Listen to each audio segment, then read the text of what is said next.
Welcome to Golden Hour Adventures podcast. Today we have a super badass ultra marathon 200 miler, Amanda Rasmussen. How's it going? Doing well. How are you doing? I'm doing well. I can't even fathom like what kind of high you're sitting on right now. Just finishing. What are you about 2-3 weeks post Tahoe? Oh no, now I'm about 7 weeks post Tahoe now. Has it Yeah, been that Tahoe. long? Yeah, Tahoe was Oh back my in gosh! June.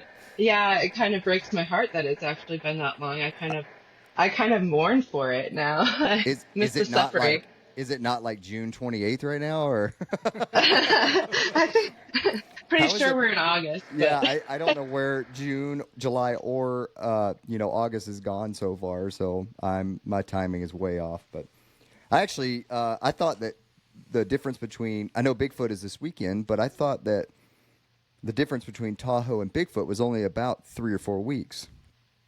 no, I think it's actually like eight. Uh, Last year there was the cancellation because they moved it to June. I don't know when they moved it to June, but last year I was supposed to run it, and they had a last minute cancellation because of heavy snowpack.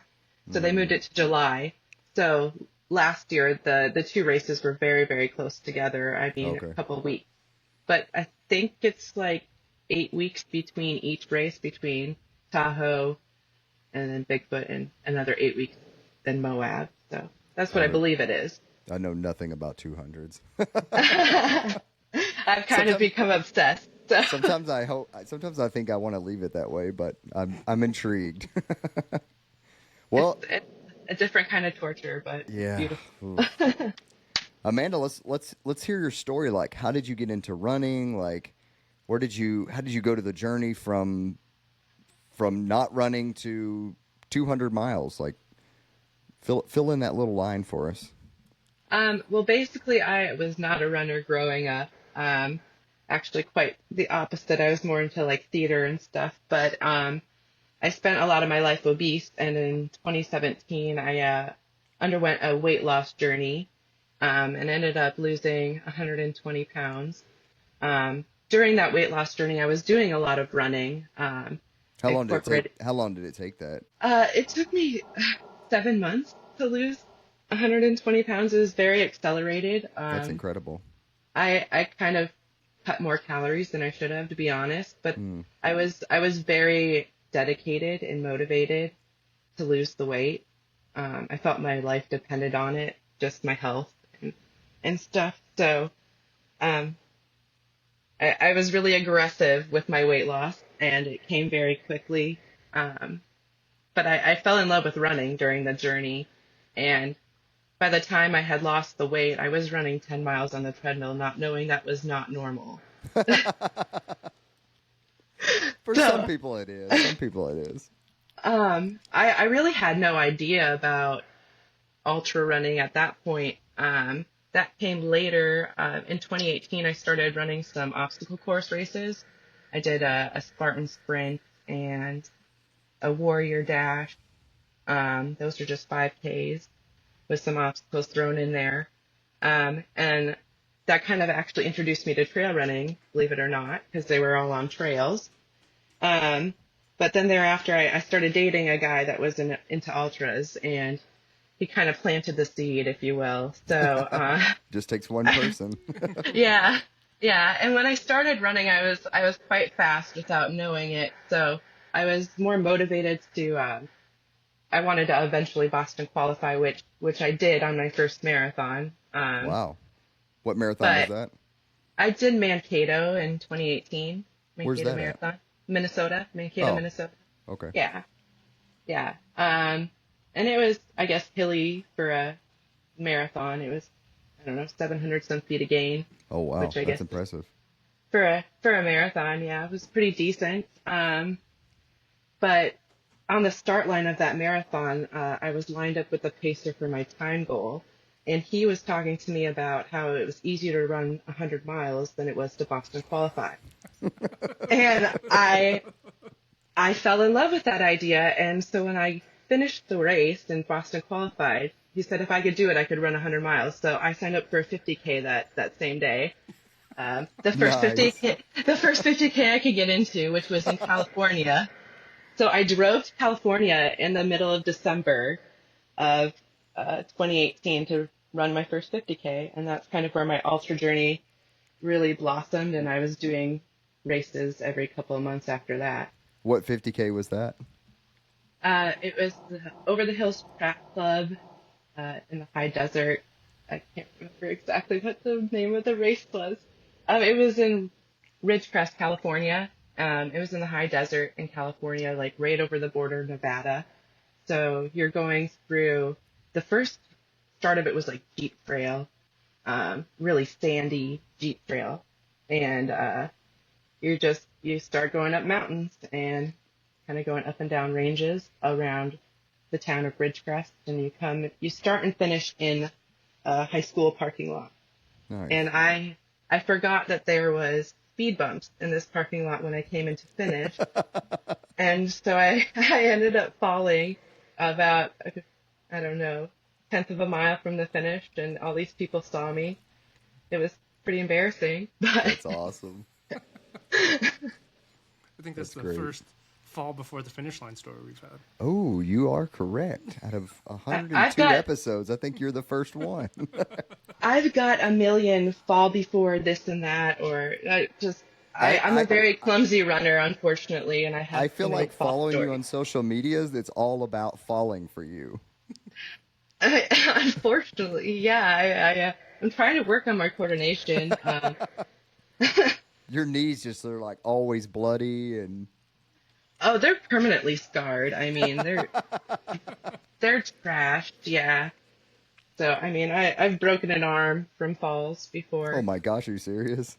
Yeah, in my year of DNFs, I was back to defend my first place title. My first 50-mile race, I was first female, and it was the Berryman 50 in Potosi, Missouri. It's an amazing race. I love that race. I will not tell more people to run that race. Like, it's an amazing race. But anyway, What year was this? I ran it and won it in 2019. I was invited back COVID year, so they didn't have it. So I ran it in 2021. And I broke my arm probably like 6 miles in. It's a marathon loop, so it's 26.2 miles of a loop, and you do it twice for the 50. So you get bonus miles, which is nice. Yeah. But I fell a number of times, and I noticed the bone wasn't protruding through my arm, but it was definitely on the verge of protruding. So Did you finish the race though? I finished the loop. Okay. So I went 16 miles at least with a broken arm, and then Wow. they gave me a marathon medal. I went to the ER, and they patched me up, and I came back and celebrated with the finishers of the 50 because I came back in time to see all my friends finish, which was awesome. So, I mean, it wasn't a loss at all, just No. painful. I can't believe it. That's insane. You broke your arm at mile 6 and you ran 20 more miles to finish the loop. That's crazy. Yeah, I mean, fellow racers were actually very concerned. They were telling people, like, this girl's coming in and she's really messed up. I mean, I had blood everywhere too, mind you. Like my knee, I got a severe hematoma in my knee, the palm of my hand, the skin was missing. So, I mean, I kept falling the wrong way, which is bracing yourself, and just don't do that. Don't do that. Supposed to just tuck and roll. Tuck and roll. I've mastered it now. I can tuck and roll like a pro. So I'm learning. That's awesome. Well, you mentioned a year at DNFs. Is that 2019 or the 2021? Is that the year that?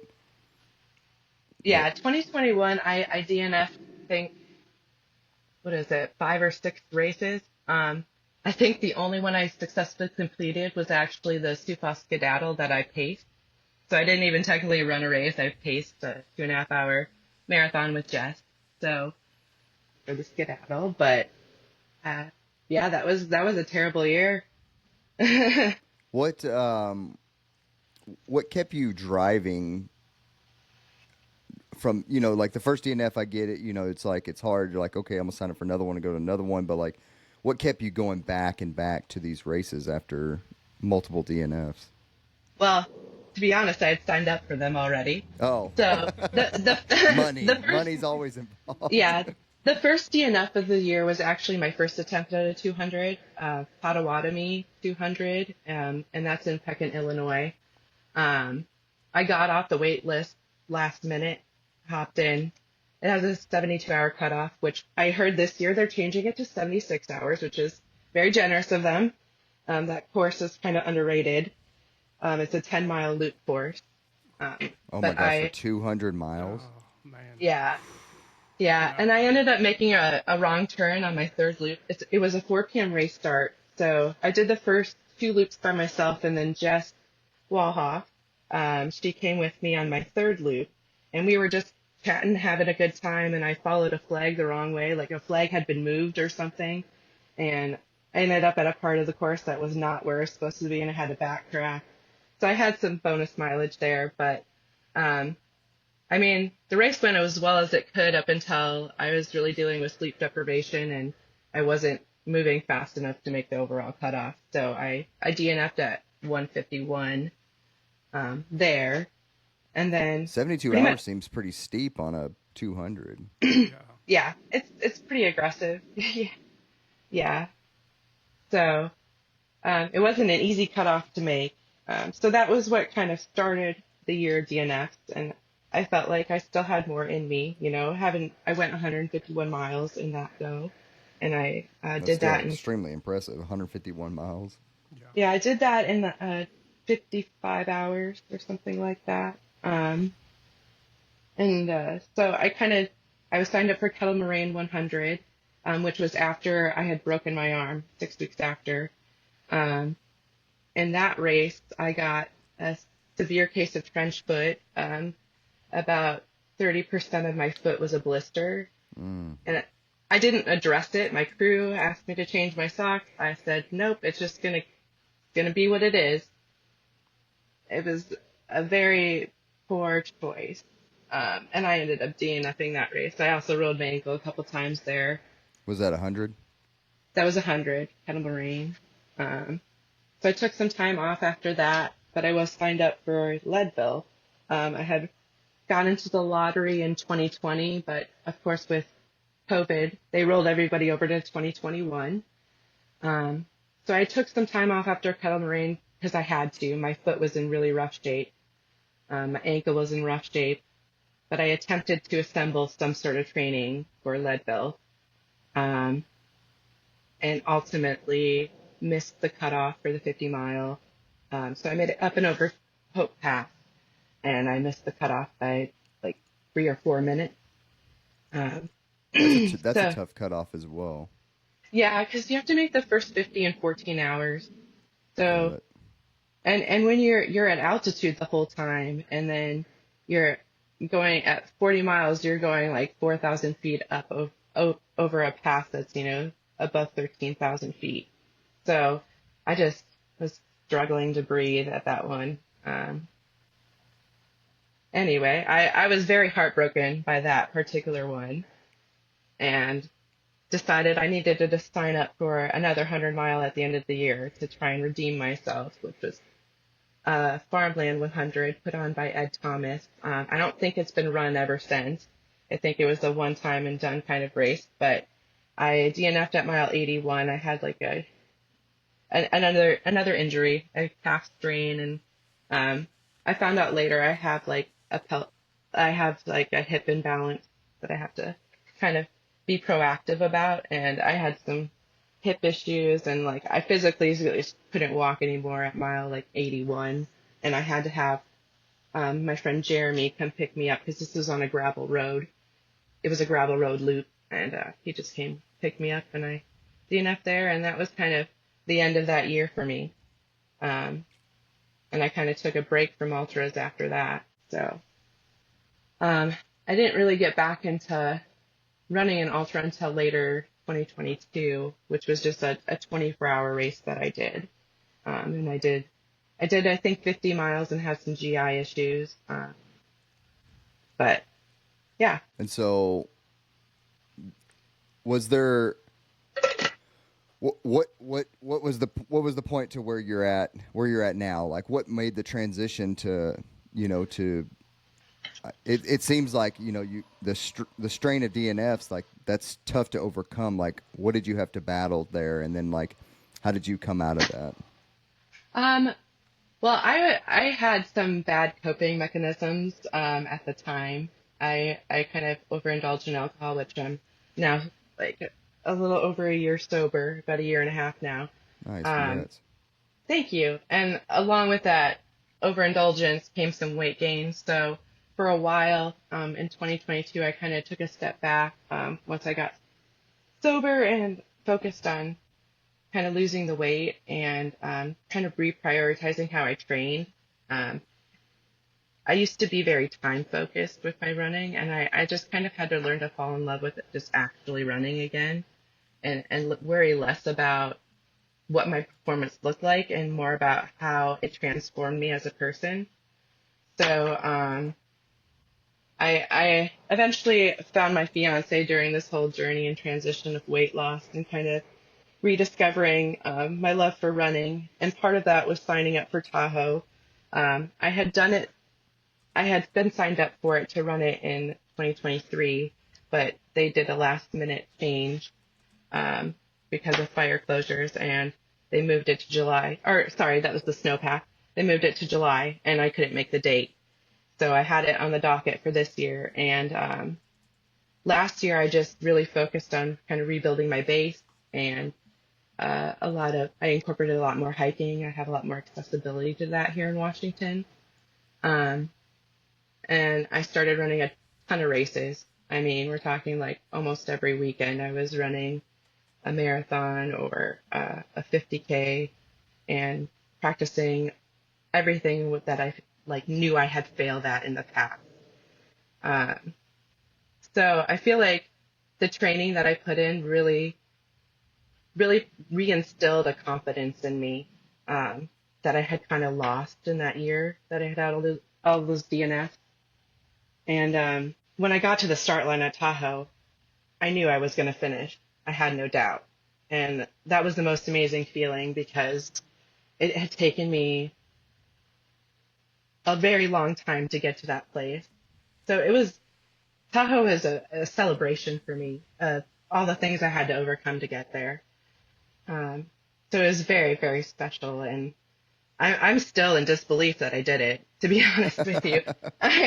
I pick up that buckle almost daily and just kind of relish the fact that, yeah, I overcame all those things and all the disappointment, weight gain, a lot of loss that I had to deal with in that time. And so it's been a very pivotal thing for me, and it's changed my relationship with running. Just the training for Tahoe and then Tahoe itself.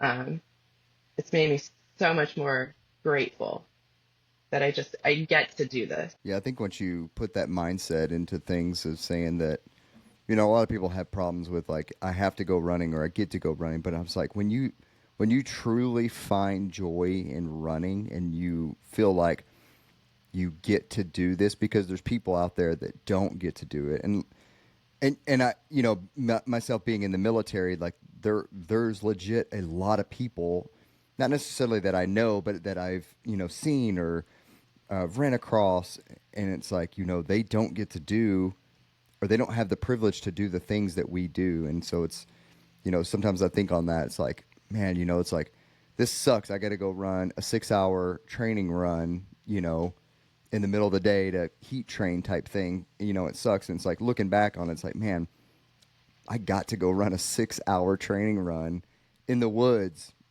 getting some cool climbs in and like being out in nature. And it's like people, don't get to do that.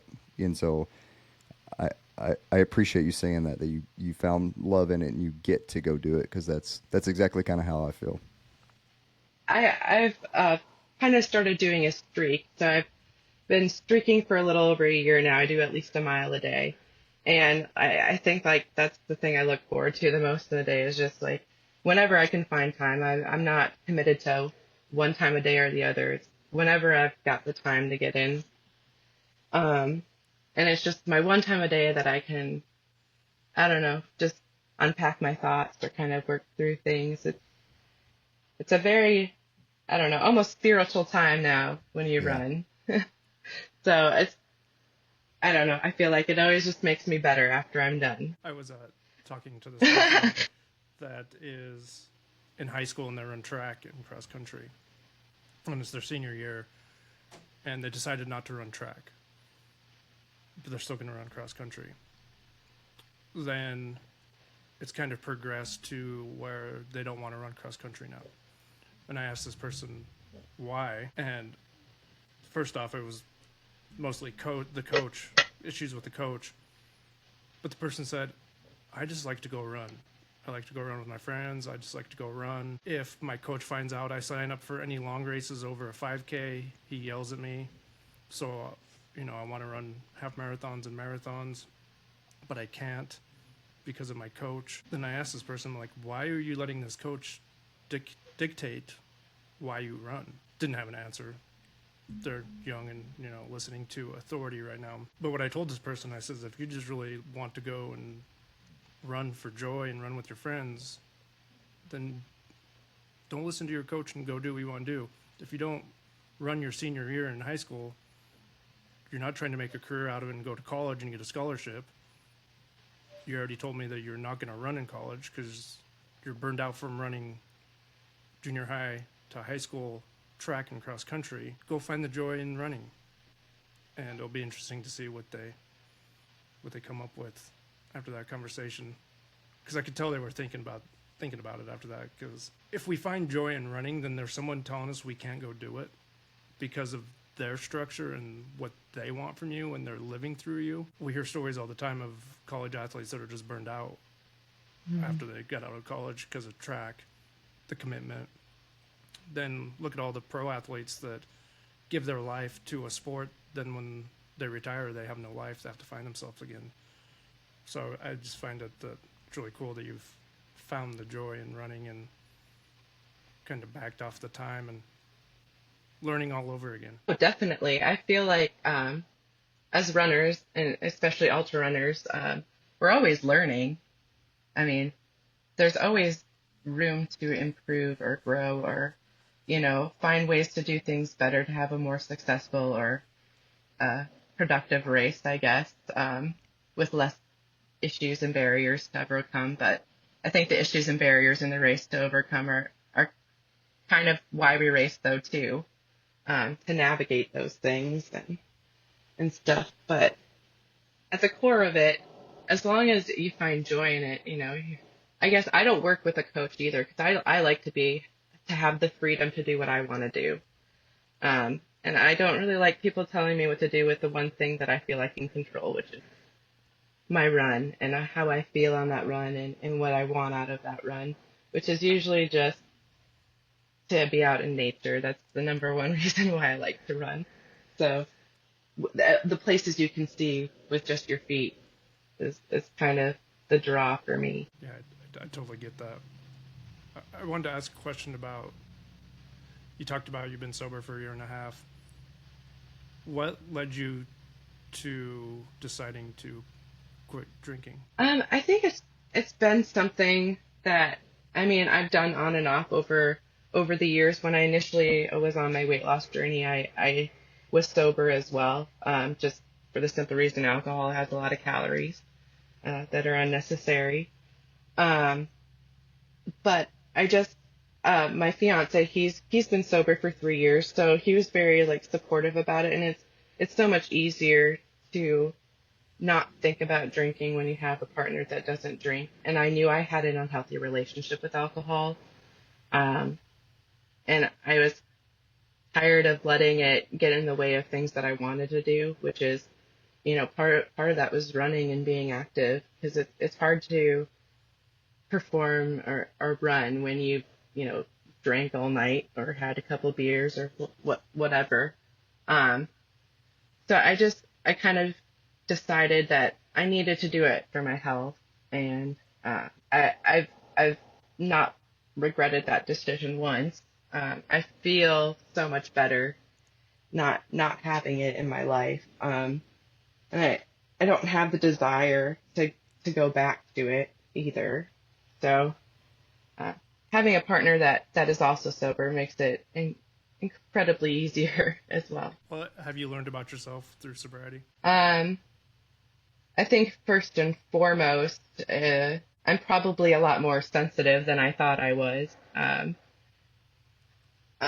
I'm also a lot stronger than I thought I was too.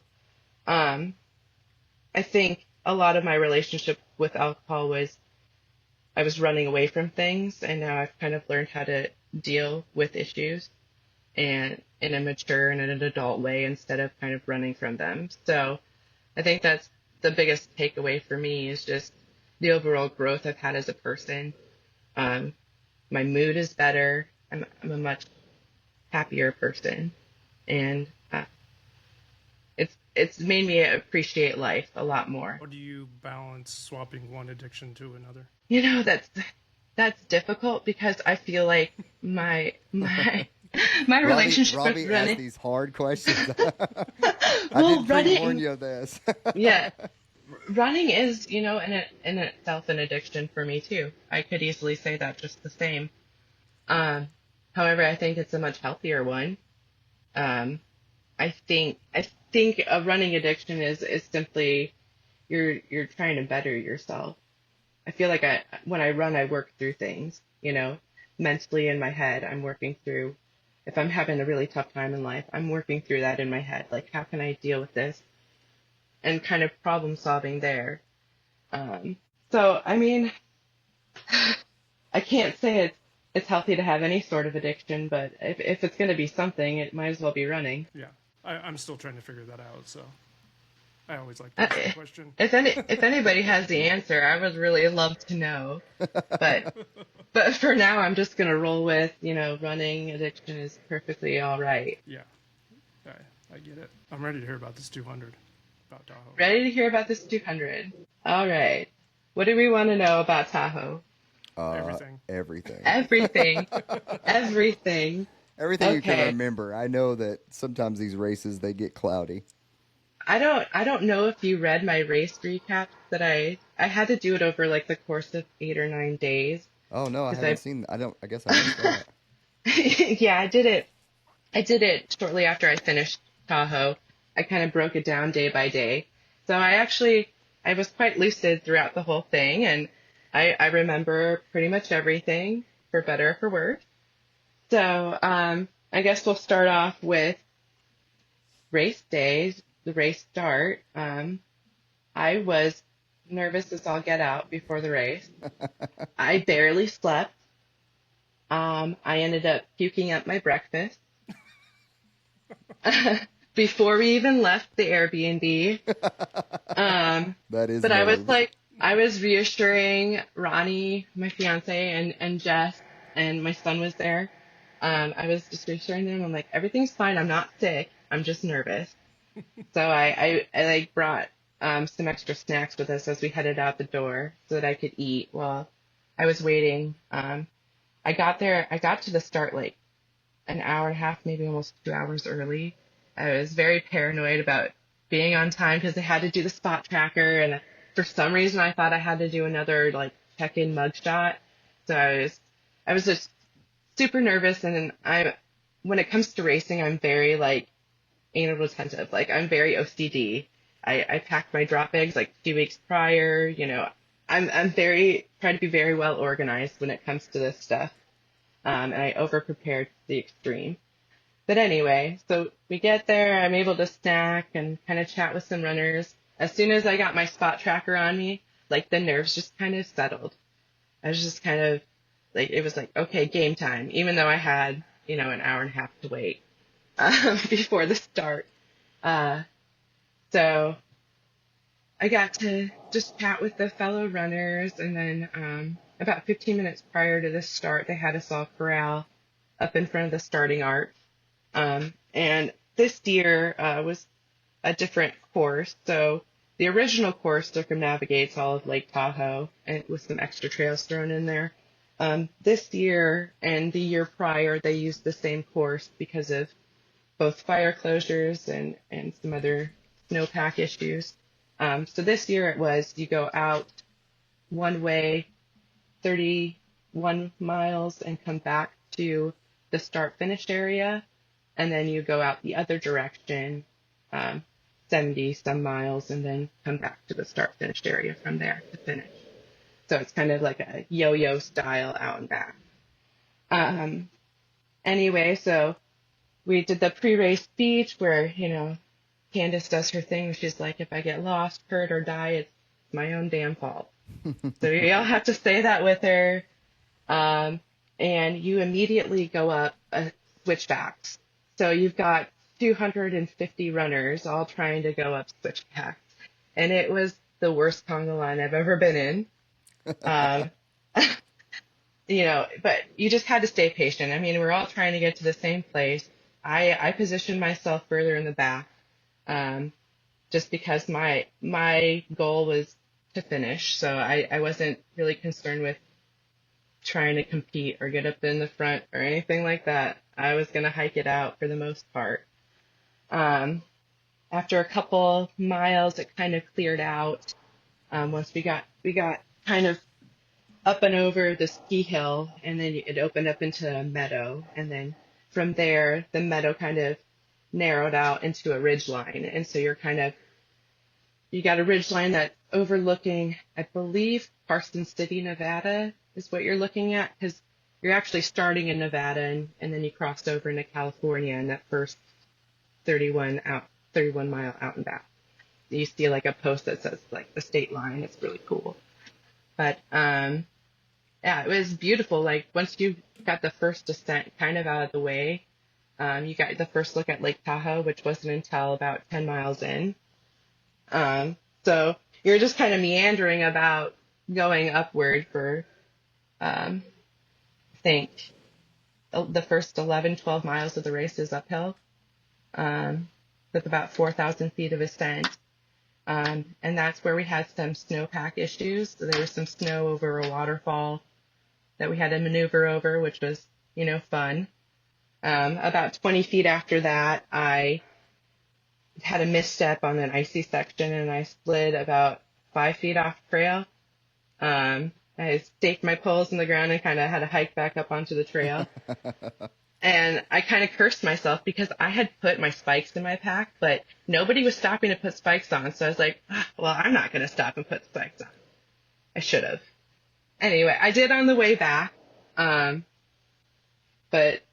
nevertheless, I made it to the first aid station roughly in the time I thought it would take me, which I think was like 4.5 hours or so. They said the section was 14 miles or something, but it ended up being almost 16, according to my watch. Every section was longer than what it said it was going to be. So you're just like, when is this aid station going to come? You're like practically in tears, ready for this aid station. I mean, at that point I was not practically in tears. That was later on in the race, but, so I finally get to the aid station, at Armstrong Pass. I kind of took my time at each one, refueled, filled up my water. I had drop bags that were all set out. I had 2,100 calories in each drop bag. Since it was a double out and back and you're hitting them twice, I had like baggies just filled with stuff, and resupplies of all kinds. And I was feeling pretty good at that point. Headed out then to the 50K turnaround, which that section they said was 18 miles and it ended up being almost 20. So that was another one where you're just like, oh my goodness. And it had so much more vertical gain than what I originally thought, and what they had said. But, that's neither here nor there. I think that in those things they tell you, like, mapping software can all be different and your watch isn't always accurate, but it felt like it was the 20 miles with 5,000 feet of gain. So, at that aid station, I I was approaching nightfall by that point, and I was very scared about being in the woods by myself at night. I had at this point always had a pacer. Um, so just before dropping into that aid station, I had linked up with a guy who's a race director down in Florida. Um, and he knows one of my friends that lives down in Florida, and we were kind of, chatting about our mutual friend. And so I asked this guy, hey, can you run with me through the night? And he was more than willing to. But I told him, if you're moving too fast, which from what I had seen previously, he was moving faster than me. I said, you can leave me, which ended he ended up leaving me about 5 miles after we left the aid station. He was just we were climbing for, I don't know how long that climb was. On that side, I think it was 11 or 12 miles of climbing back up, and then you drop back down into the aid station um, on the other side. So he ended up leaving me, and uh, I kind of felt at peace. Um, I wasn't expecting to feel that way, but you could see all the stars in the sky because you're out in the middle of nowhere, and it was just the most glorious thing. And you could hear the creek that was running next to the trail. Um, there was a nice cool breeze throughout the night, so I mean, I had no complaints that I was by myself. Um, I ended up kind of linking up with people periodically throughout the night, but I would end up passing them for the most part. And then I descended down into Armstrong Pass again for the second time before I was heading back to the start to finish, where I'd finally see my crew at a 100K mark. Well, it was closer to 67 miles when I got back, but so I went a full 24 hours without seeing my crew at this point. Um, That's tough. yeah, it was tough, and with the cutoffs the way they were set up, I had planned to not sleep up until I got back to the start finish area and got back to my crew. Um, and I didn't really have any moments where the sleep deprivation was bothering me. I feel like I dealt with it really well. Um, I was more concerned with the snow, passing over the snow in the dark. But thankfully, by the time I got back up there, the sun had come up. So I got to see the sunrise at the top of Armstrong Pass, which was really beautiful because it's right over Lake Tahoe. That's So cool. I sat there and had a snack and put my spikes on and, continued on my way. Um, and somewhere in there, I started running again. As the sunrise kind of reinvigorated me. So and I also had an 11-mile descent. So that helped too. But I was running again, and I was just coming across people, and it was like carnage out there. There was people that did not look good at that point in time. Some of them I found ended up finishing, some of them did not. But um, yeah, that was a good stretch for me. I was feeling very excited to see my crew. It had been, a very challenging day. Because at that point, I think at that point in the race, I had climbed like 15,000 feet in that 67 miles. So it was pretty significant to say the least. But I was running. I ran downhill into the start finish area. My son ran up to me and gave me a big hug. And at that point, I had noticed some blistering going on. So when I got in there, the plan was to sleep, which I attempted and failed. Um, I laid there in the back of my car for, I don't know, 35 minutes and I could not rest because I was just like thinking, okay, well, I still got to eat. I've got to change. I've got to get my feet addressed by the medic.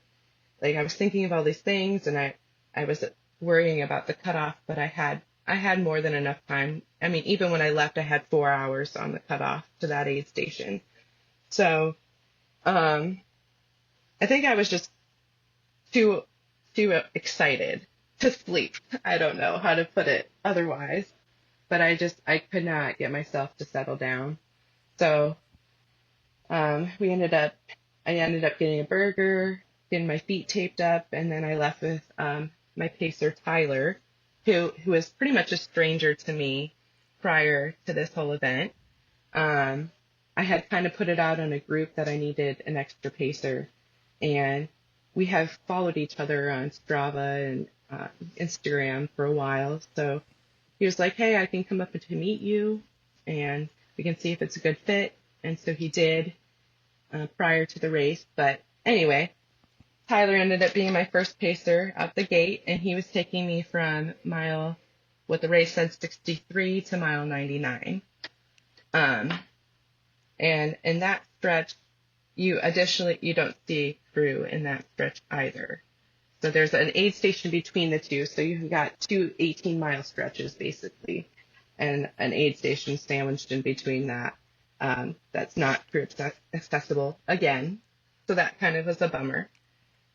Um, that that section of the race, it was the hottest time of the whole race. I think it was probably in the 80s, but when you're at 9,000 feet, it feels quite hot. Yeah. Uh, I carried 3.5 liters of water on me all the time, which I think is considerably more than most people did.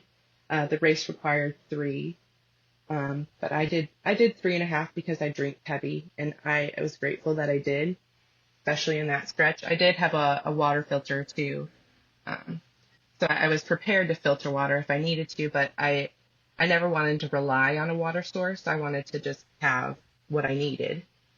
And I trained with that water weight for months prior.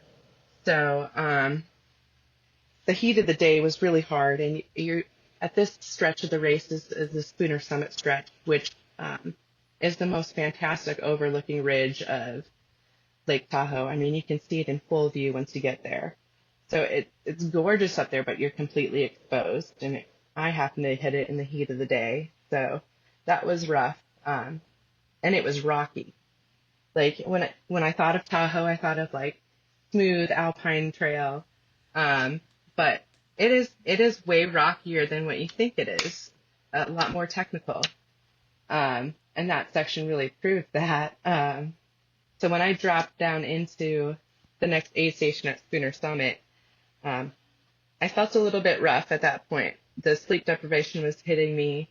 I think at that point I had been up for 32, 33 hours, something like that. I tried to nap there as well, and it did not work out again. And after leaving that aid station, my pacer was pretty insistent, like, take a trail nap. But night was kind of starting to happen, and it gets very cold out there in the nighttime. And as soon as I laid down and stopped moving, I was freezing. And I was very stubborn. I didn't want to take out my bivy and have to deal with unfolding it and refolding it. It was just that sounds like so much work. So, so I kind of suffered through it, and that stretch ended up being a pretty low point for me. The scenery was beautiful because you're along a ridge line for the better part of 4 miles, and at that point the sun was setting over the lake. Took a ton of pictures of that because it was just so beautiful. But that ridgeline got quite cold because it's very exposed. So you dealt with the extreme heat in the day and then the extreme cold at night on those specific sections. And then you drop down on a forest road, which was one of the worst parts of the whole race for me. I mean, my quads were locking up. I was not having a fun time. My pacer was not having a fun time, and I think that kind of affected my mood. A little bit. He was struggling, and he kind of let me know that he was struggling, and that's not like the best thing you want from your pacer is to hear them say like, "Hey, like my legs are hurting, like this and this is wrong. I'm really tired." It's like, dude, I get it, but I've been out here for, 40 some hours at this point. So he ended up playing music. And I pretty much, I don't listen to music when I run, especially on trail. I'm kind of a purist in that way, I guess. I want to be out there enjoying it, and I want to hear everything around me because I'm afraid of things in the woods. So I allowed the playing of the music, but when I came into Village Green, I was in pretty rough shape. And by the way, when I was dropping into my mile 99, the race leader was coming up at mile 169 or something Oh like that. my gosh. So not That's disheartening. it was disheartening, but I was in pure awe because I got to fangirl this whole race because of the double out and back. Like I got to see like some of the people that I'm really inspired by out there running and just kicking ass. So it was really exciting for me to see that in that moment when I was feeling really low, Yeah. actually, as weird as it may sound. Because I was just like, man, I bet he's really hurting. And he's just out there like running up a freaking hill, just like nobody's like it's easy for everyone to run up a hill. Um, but when I came in, my crew kind of could tell I was not in a good headspace. Um, I just reassured them like I'm just really tired. I need a nap. Like I really need a nap if I'm gonna finish this thing. I need to get some sleep. Um, I tossed and turned for a while, and then I tried something that I had done in the past, which is I put on classical music. Sure enough, within 5 minutes, I was snoring, I think. I think that's what Jess said. Uh, and I finally got sleep. I think it was only 45 minutes, but I woke up and I felt refreshed. It was shortly before the sun was coming up, um, and Jess was taking over for pacing duties, which she paced me an amazing 67 miles, which technically was more. Wow. But she, I was very excited to have her on the trail with me, because it had been quite some time since we've run together, and she's been a very, very integral part of my ultra running life. She was my first running friend, to be perfectly honest, and she happily crewed and paced at every success and failure in my ultra running history up to that point. So I was grateful to have her there because if anybody knows me, it's Jess, and she's going to know how to motivate me. And I think it was the perfect mindset shift for me because at that point I was coming up to arguably the hardest part of the race, which is the power line climb. It's a 1,700-foot vertical climb on like sandy gravel overgrown trail that, as it's named, goes up a power line. And you get that 1,700 feet in just over a mile. So Oh my gosh. it's an extremely challenging climb. But before that, you go like 4 miles through town on a bike trail. So you're like on pavement, which does not feel great once you've been on trail for over 100 miles. And then you get up to this climb, and I was just like, okay, let's go. And I was really impressed with how I was able to kind of power through it. I think at some point the uphill became way easier for me than the downhill did. And while I won't say it was without its struggles, I was proud of myself once I got to the top because, I would stop, but I would only stop for a couple seconds. I was very determined. I was like, I need to keep going. I just need to get up this hill, and then it'll be okay. And we got to the top of the summit, and we took a rest, and I had to I had put on a bunch of layers because the sun hadn't quite risen before this. So I had worked up a giant sweat, climbing this hill. So we get to the top, and of course, as a race photographer, gotta love that when you're like just summiting. So, we got the photos, and we stopped and took some pictures and videos, and I had to do a wardrobe change and strip some layers down because I was warm at that point. But then I found out we weren't quite at the top. It was one of those false summit moments.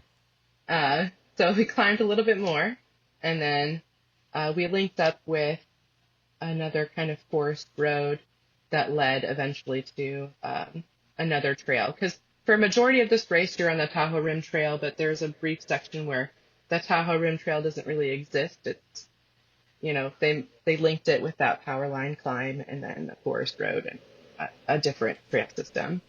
But yeah, then we came into Brockway Summit. On the way to Brockway Summit, we heard, it sounded like coyotes howling. At that point, I hadn't really seen any wildlife. Some people had seen some bears. I had not, which I was grateful for. But the howling off in the distance was kind of unnerving, even though it was daytime and there was other people hiking the trail, and it was just kind of ominous. But nothing happened, so everybody's good. But we got to Brockway Summit, and that was the second time that I'd seen crew.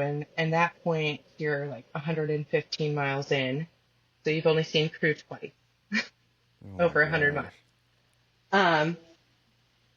But I get there, and I find my son is volunteering. He had hopped in with the volunteers and was helping runners, and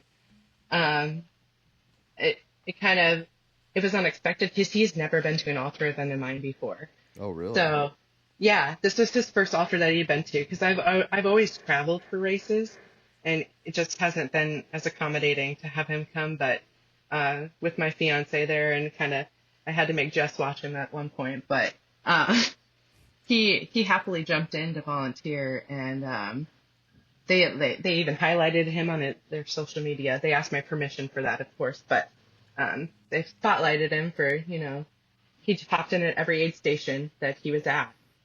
So that was really, a really special thing for me to have him so involved. Yeah. So that was kind of a boost in spirit. At that point, I was still feeling good from my 45-minute nap, 5 hours earlier. So I didn't try to nap there. I had my feet readdressed.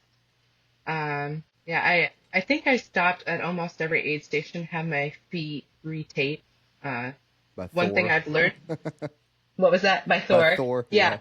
At any time possible. I mean, if she was there, I was like, please, save my feet. She's a good friend of mine.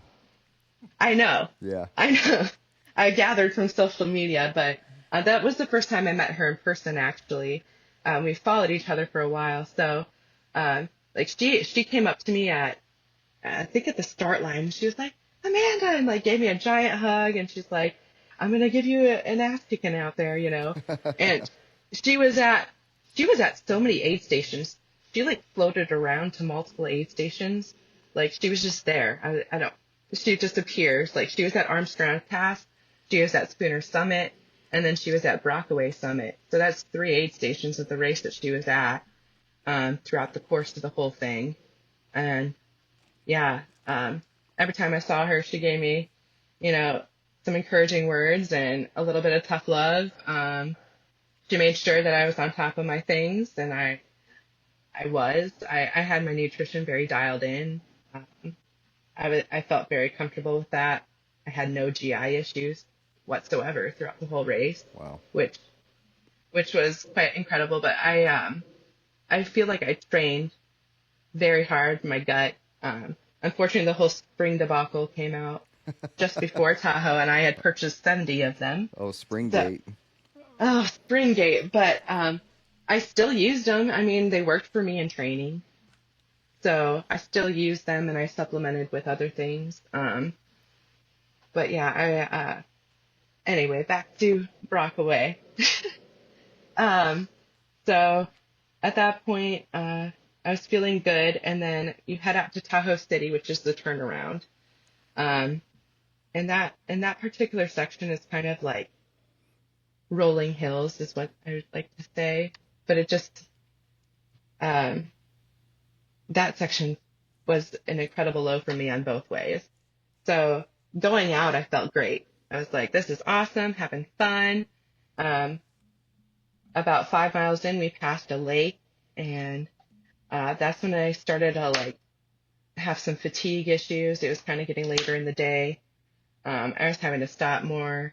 Um, like every 30 minutes, I would eat something. So the first 30 minutes, I would do a gel. The second 30 minutes, so like every half hour, like I would have the gel and then on the hour, I would have something solid, like an Uncrustable or potato chips or just something more substantial. And at that point, I was starting to have to sit down for a lot of those solid food breaks, Mm-hmm. um, mainly because of the undulating hills. And I was very fatigued, and it's hard to eat like solid food and try and move with poles.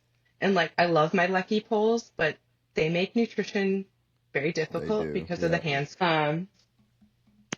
So as we're on the way to that aid station, I probably had my first kind of meltdown because we were supposed to be at the aid station at a certain mileage and the aid station was still not there. And you're supposed to like drop down a significant amount into this aid station. And I could tell we were still so high up. And I'm like freaking out at Jess. I'm like, can you check the map? Like, can you check the Gaia? Like, how far are we from this aid station? I was losing my mind. I was like, um, my feet were a disaster at this point. Like we were going downhill and I was just in so much pain. Um, so I ended up after some time taking some CBD, which is what I prefer to use for um, pain management. Just because I think like other stuff can be more harmful for you if you rely on it during that kind of event. But um, after I took it, I felt much better. But after I took it, I started getting lightheaded and dizzy. So on top of me being kind of emotional from probably sleep deprivation and doing hard things, um, I was also experiencing like dizziness and lightheadedness. So I was having to sit down a little bit more.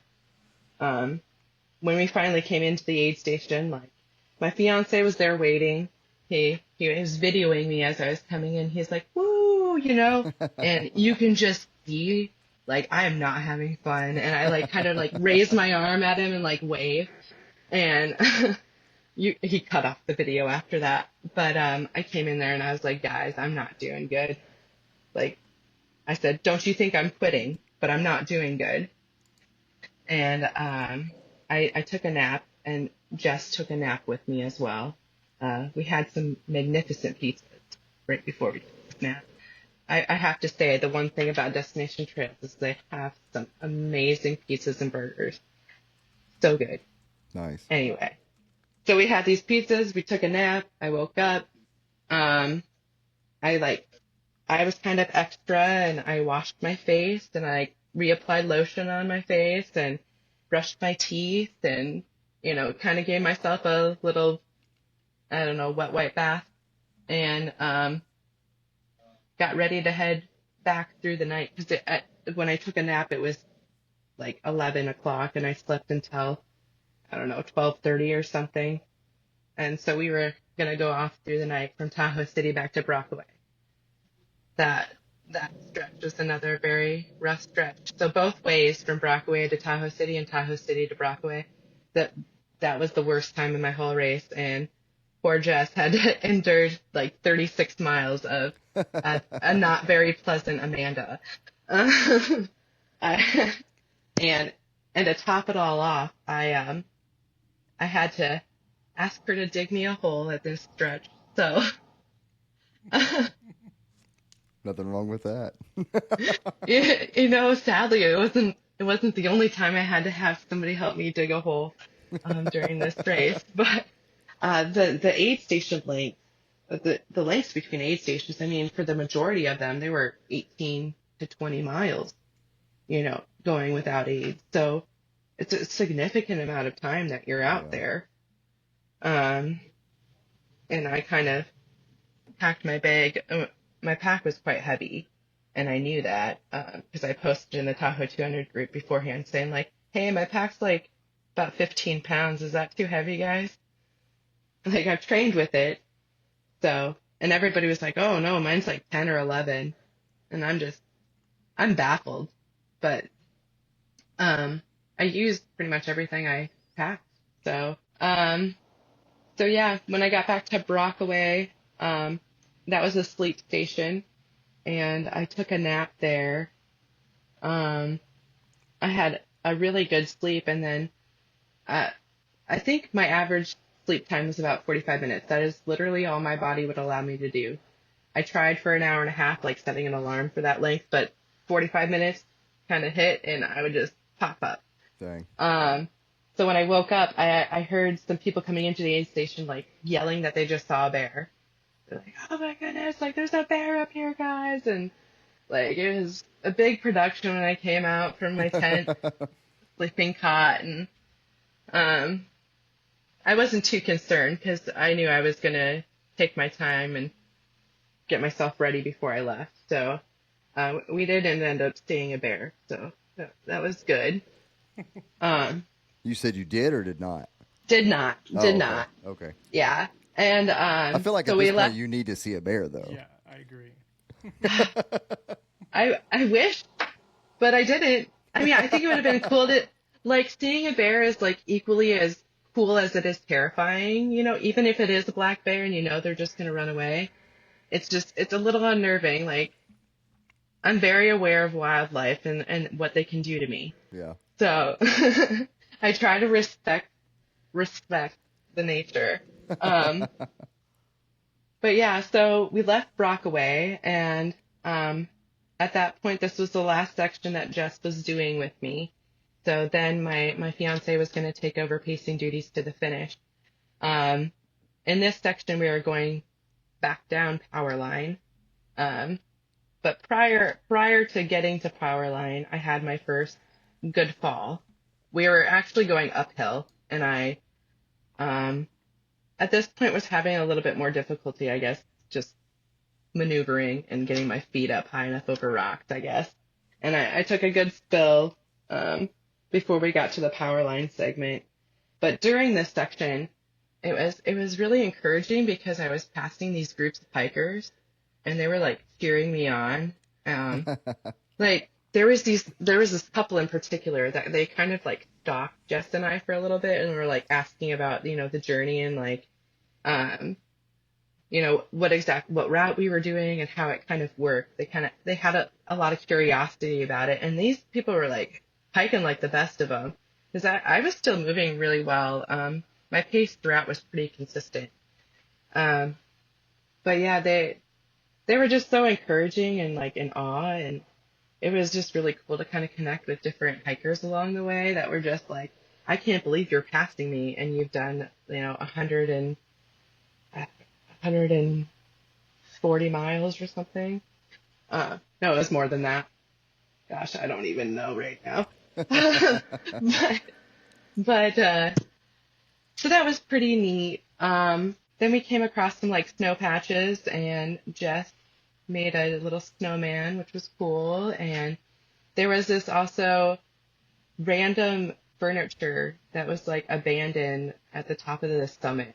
I have no idea where it came from, but It's always random the things you find at the top. I of the will summit. tell you, none of us racers dared to sit on it. Like I came across a fellow racer, a guy I leapfrogged with the whole race. His name is Casey.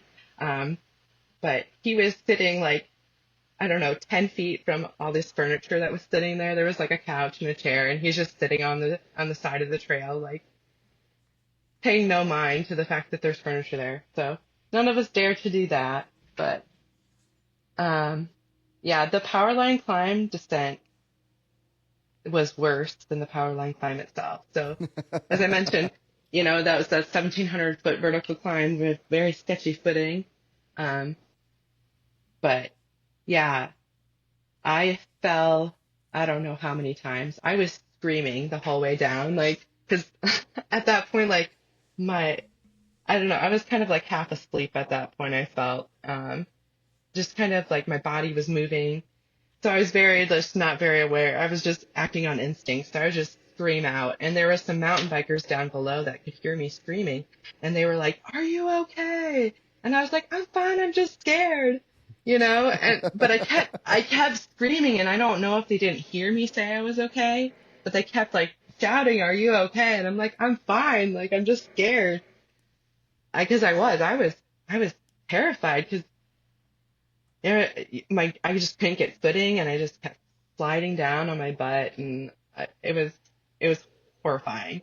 But I got to the bottom and Jess like looks at me and she had tears in her eyes and she was like, "We made it through it." And I was like, "Oh my gosh, I can't believe we made it through it." So that was pretty difficult. But right after that, you go through town on the bike trail. So it was kind of a welcome reprieve at that point.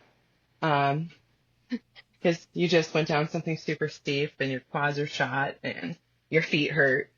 So why not pound some pavement past some multi-million-dollar homes? I mean, I saw some photos from this particular section of me, and I looked like a feral mountain person. I don't know. Like there was dirt and dust coating every bit of my body because Tahoe is a very dusty place. Hmm. So you can't do anything there without getting absolutely coated in dust. And they affectionately call it the Tahoe cough because every runner out there develops this sort of cough from inhaling this. But um, the photos throughout that section just really highlighted like how dusty and dirty Tahoe was. Um, and I came into that aid station having gone through that really hard moment of coming down that power line, and um, I was just elated because I was like, after this, I have one more aid station, and then I'm finished. Like, I was pumped. Um, I mean that's literally what I came in screaming. I was like hooting and hollering. I was like, "Ooh, let's go!" Like, yes, I still have 40 miles to go, or um, 30. They say 36, but it was closer to 40. But um, I was amped up. I came in, I ate, took a nap, got my feet addressed, and then set off with my fiance. And I got to see part of the course that didn't see in the light before, which was that amazing ridge line that I was walking along in the sunset previously. So um, that that section of the race was by far my favorite. Just the 40 miles between the Heavenly start finish area to Village Green, which is an incline village. That is the most scenic part of the course. I mean, you're just ridge lines for days. So I really enjoyed that. And then dropped into the very last aid station on prior to leaving Village Green. They had checked all our mandatory gear because we had found out it was going to be like 19 degrees up Oh my there, gosh. and like 35-mile-an-hour winds, which on a ridge line at 9,000 feet, Yeah, it's it's not good. it's pretty intense. So I layered pretty heavily. I didn't get cold once, so I was, I felt like I had all the right gear and I was prepared um, for it. So I'd planned at sleeping at Spooner Summit when I got there, and having one final nap before I made the last 18-mile section in. But it was just too cold, and to be perfectly honest, I was amped. Like once I got in there, I was like, yeah, let's go. I had my quickest aid station stop of the whole race at that point. We pretty much, I got a amazing meatball pizza, um, refilled all my stuff. My fiance was incredible. I mean, I didn't have to touch my bottles or my hydration pack once. Like he filled it all. Um, so he kind of, he nailed his first time crewing and um, pacing me. So, yeah, we kind of took off our way to our final 18-mile stretch, which started with uh, a pretty decent climb out of the gate. I think it's something like 3,000 feet in about 4 miles, something like that. So Wow. it's a pretty good climb out of the aid station to get back up to Spooner Summit, this portion of the race is very rocky, um, and I had to stop a ton on the way up. I was very fatigued. I really felt that I should have gotten that nap, but there was no way I could have napped in the cold. And I was riding on such a high at the aid station that I didn't even think twice. So we got to the top of the ridge, and the wind was whipping. I mean, it was cold up there. And at this point, an older gentleman came upon us. I could barely tell that his headlamp was so tiny that I could barely see that there was somebody coming up on us. Anyway, he tells me he's gonna take a nap right there on the top of the ridge. I I could not believe it. There was rocks everywhere and the wind was whipping. I was like, go for it, man. I wish I could.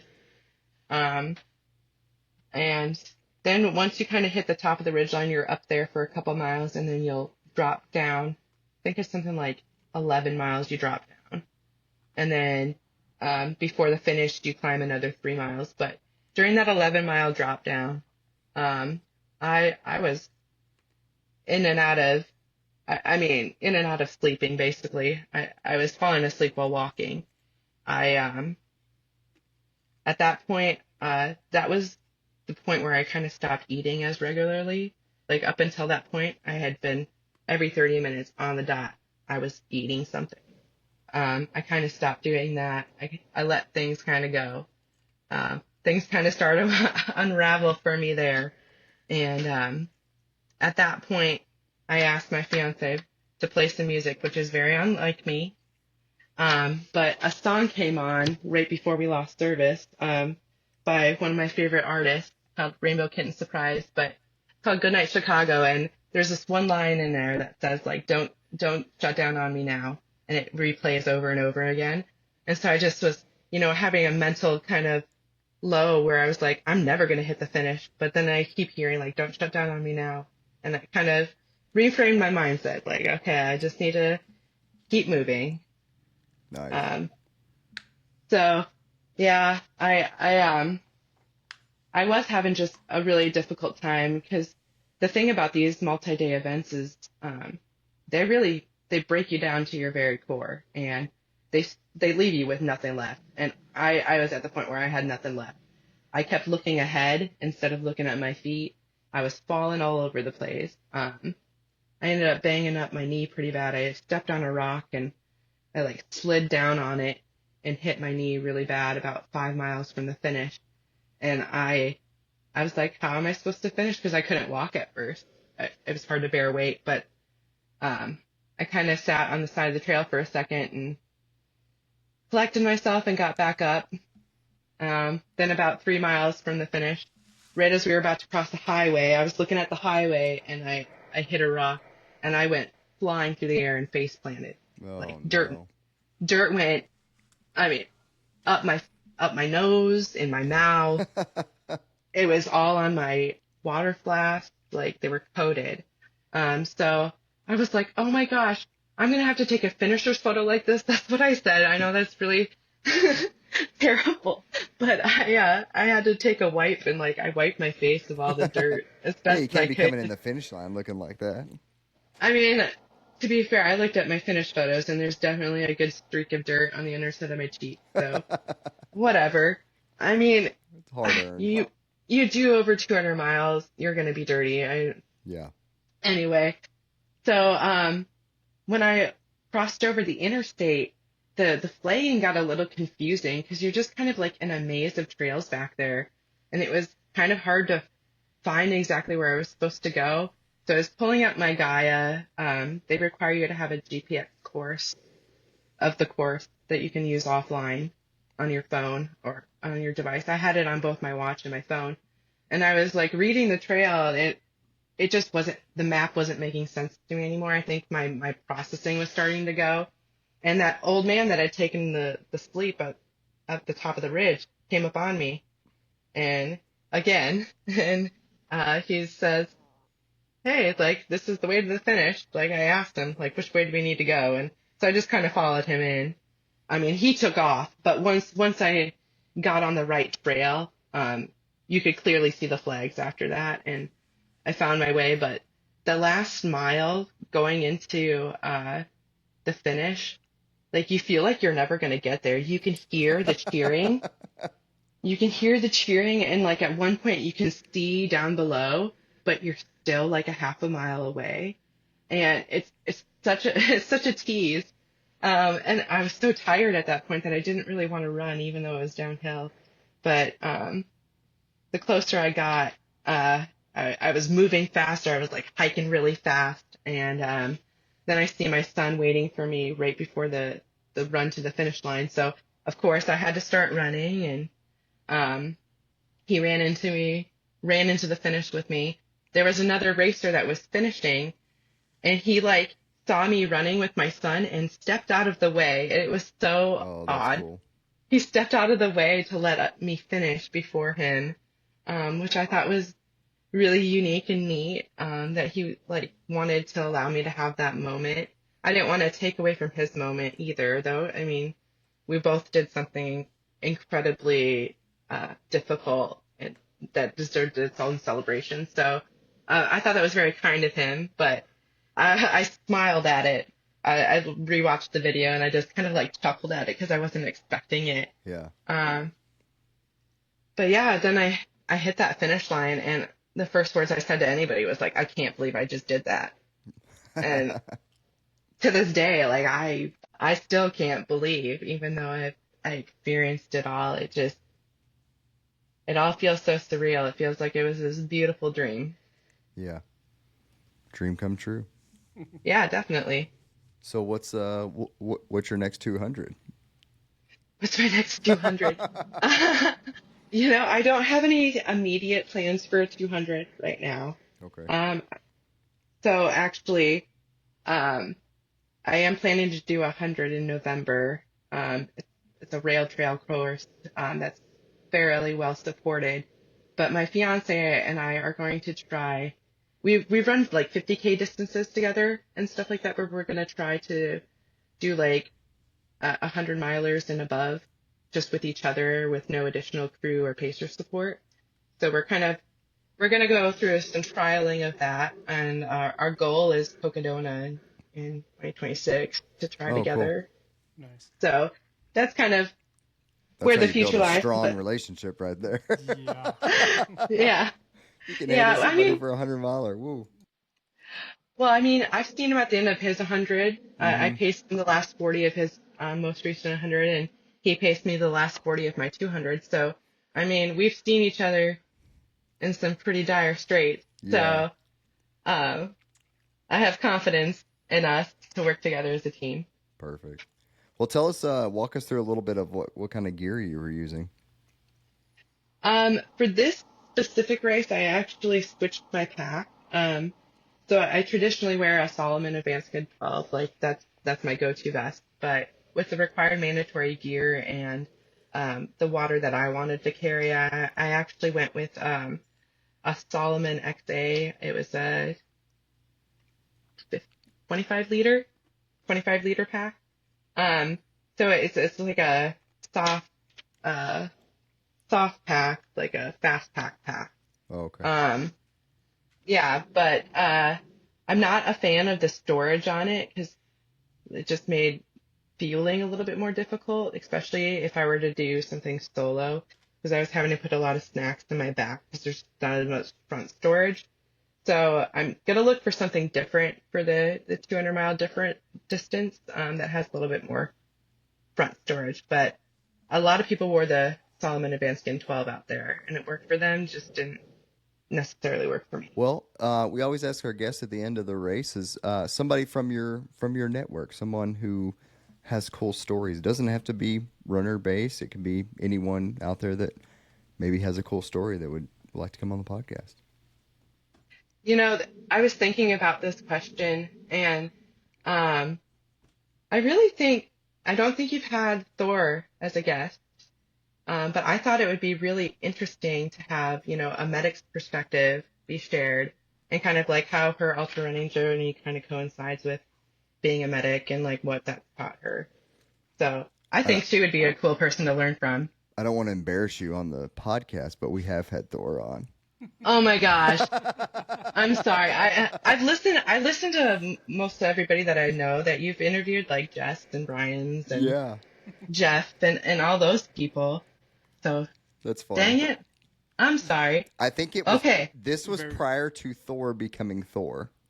Okay. So. Well, then I have one more. There's a local legend over here in Washington. Her name is Van Fan. She's a pretty amazing ultra runner. She completed 100 milers last year. Oh wow! Not in the year, but she reached her 100th. And she's the founder of some races out here. So she's got amazing stories to tell. So yeah, Van Fan, awesome. who I would say, because you probably don't know who she is. Well, we may shortly. Yeah. Well, Amanda, we'll give you some time to shout out whoever you want to shout out. Let people know where they can find you on the socials and anything else you want to. I'd like to shout out to my fiance Ronnie for creating and pacing me and doing life with me. I also want to shout out to Jess Walhoff for all the support she's given me over the years, but most importantly for coming out after doing a 109-mile FKT to pace me 67 miles. So, like, she deserves all the praise in the world in my eyes. Then as far as socials go, I'm on Instagram at RunnerMomAmanda. And I'm also on Strava, and Facebook is just my name. So. Well, thank you so much for coming out and coming on. I appreciate it, and I truly enjoyed your story. Probably one of the more thorough race recaps that we've had, and I love every minute of it. It was awesome. I honestly, I probably could have said more, Justin, but I was looking at the time and I was like, goodness, I am talking a lot. So, thank you so much for having me, guys. Yeah, absolutely. Thank you. Well, if you loved Amanda's story and you want to hear more like it, we need your help. We need you to like this podcast. We need you to comment on the Instagram post. We need you to leave a review on whatever platform you listen to, because this gets more people the attention that we need to spread our podcast out. So please do us a solid, like the post, share the post, comment on the post, leave us a review if you haven't on any platform that you do. We really appreciate it. Thank you so much, and we'll see you on the trails.